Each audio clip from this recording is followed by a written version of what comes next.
रहे हैं, मिसाल मैं पेश कर रहे हैं आप अहबाब के सामने कि बदगुमानी की चीज। इस बदगुमानी ने घरां दे घर तबाह कर दिते। मिसाल के तौर पर बेटा अपनी मां को बह गया, बीवी की नजर पई, हुण वो बैठा भावें वो ये गल करता पिया होवे अपनी मां दे नाल कि तुहाडा की हाल चाल है, तबीयत कैसी है, सेहत कैसी है। बीवी की नजर पई, अज मां को बैठा, ये कन भरती होएगी पक नाल, अज ओदे गल समझ जा रही कि नहीं आ रही। वो की करता पिया, वो हाल पुछदा पिया मां दा। पूछना चाहिए कि नहीं पूछना चाहिए?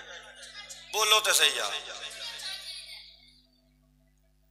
मां दा हाल पिया पुछदा, नाल दी ने वेख्या अज खैर नहीं है, अज पूरे कन भी भरदी ओदे, अज नहीं खैर गुजरनी। वो आके बीवी को बह गया, वो भावें ये पुछदा होवे सब्जी तो नहीं लियानी, किसी होर चीज की जरूरत नहीं, मां की नजर पै गई। मावां की केड़ी लोड़ है? हुण जदों उतलियां आ जांदियां ने मावां दियां ते लोड़ां मुक जांदियां। लो जी हुण तुसी फैसला करो, इन्हां दोवां गल्लां दे विचों कोई गल है सही? ना बोलिया जे, ना बोलिया जे, तुसी मते परचा हुंदा होवे, जिन्हां नूं समझ आउंदी हो बोलो। इन्हां दोवां गल्लां दे विचों कोई गल है वे लड़न वाली?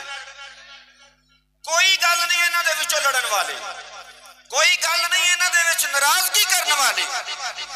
लेकिन कीता की दोवां ने अल्लाह दे हुक्म दे खिलाफ भी और अल्लाह दे रसूल दे हुक्म दे खिलाफ भी चले।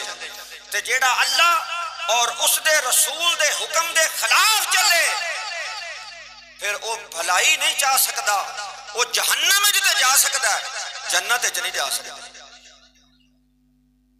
अल्लाह ते भी लोग बदगुमानी करते हैं। मैं सिर्फ बदगुमानी समझा रहा, बदगुमानी या अल्लाह ये सारियां मुसीबतां मेरे वास्ते